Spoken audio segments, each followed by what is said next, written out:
warahmatullahi wabarakatuh.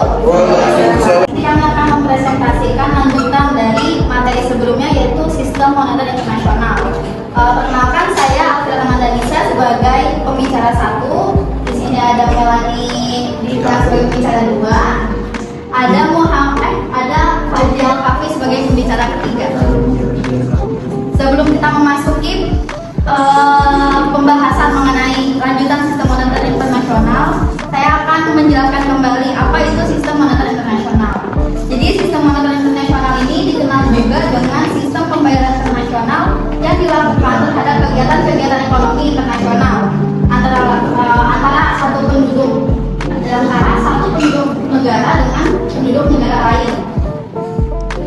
Lalu sistem moneter internasional ini fokus pada sisi moneter dari kegiatan ekonomi internasional seperti transaksi keuangan antara penduduk dari negara-negara yang melakukan transaksi ekonomi internasional. Selanjutnya yaitu mengenai apa itu IMF. Sebuah organisasi internasional di bidang keuangan yang memiliki peran dalam menstabilisasikan nilai tukar mata.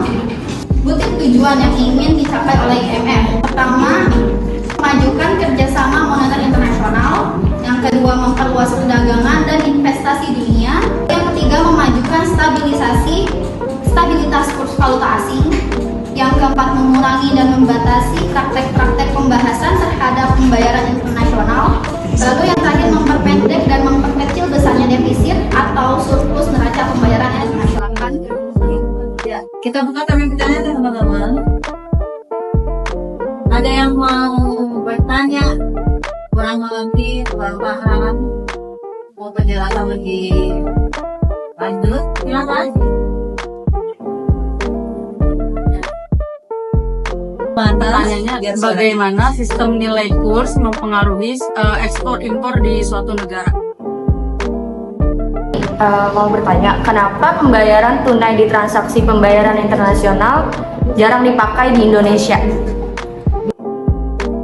Bagaimana IMF dapat mendorong kerjasama moneter antar negara? Apa dampaknya terhadap perdagangan global serta stabilitas ekonomi? Udah ya, bantu menjawab ya. Silakan dibuka kesempatan untuk teman-teman membantu menjawab.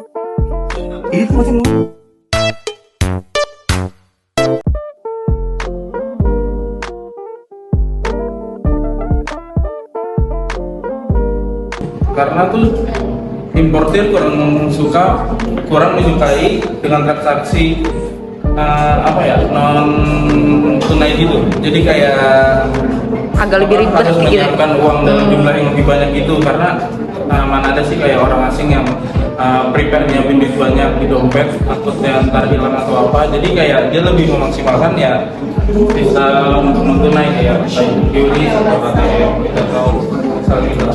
Oh ya. Negara. Jadi itu di dalam sistem kurs mengamal itu ada dua, itu depresiasi sama apresiasi. Nah terus depresiasi atau apresiasi itu nilai mata uang yang akan mengakibatkan perubahan pada ekspor dan impor di Indonesia. Jadi jika kurs mengalami depresiasi itu, nilai mata uang dalam negeri secara relatif itu volumenya menurun. Dia tuh organisasi di bawah PBB. Jadi PBB yang menaungi IMF ini kan. Lalu di IMF itu terdapat beberapa negara yang menjadi anggotanya. Lalu bagaimana cara IMF ini membantu kerjasamanya itu dengan memberikan pinjaman kepada negara-negara yang menjadi anggotanya. Jadi itu yang dilakukan IMF untuk membantu negara-negara yang mengalami kesulitannya itu.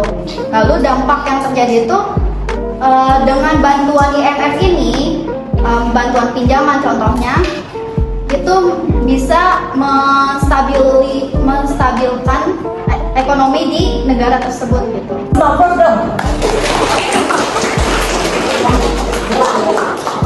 Nanti Ibu tambahkan sedikit aja jawaban dari Afira ya, jawaban Afira tadi dampak dari IMF tadi. PMF memberikan bantuan berupa bantuan pinjaman rumah ya.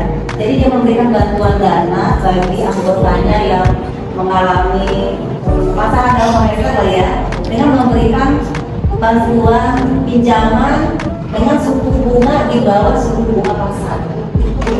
Ya kan? Jadi sangat membantu ya. Nah itu dampaknya luas. Satu, untuk tadi mendorong pertumbuhan ekonomi di negara tersebut.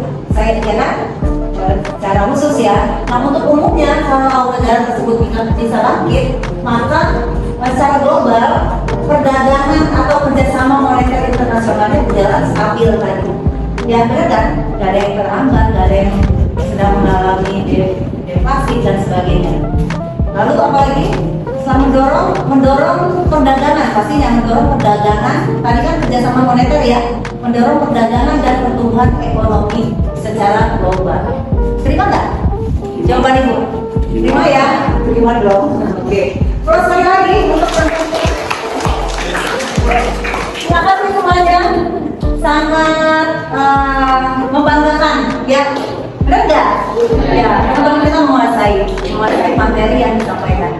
Dan terima kasih untuk teman-teman yang sudah berpartisipasi, yang sudah bertanya dan membantu jawab tadi ya. Ada kan yang bantu jawab ya? Oke. Terima kasih semuanya, semoga bermanfaat ilmu kita hari ini dan sampai jumpa di minggu depan. Semoga dalam keadaan sehat semuanya. Assalamualaikum warahmatullahi wabarakatuh. Waalaikumsalam warahmatullahi wabarakatuh.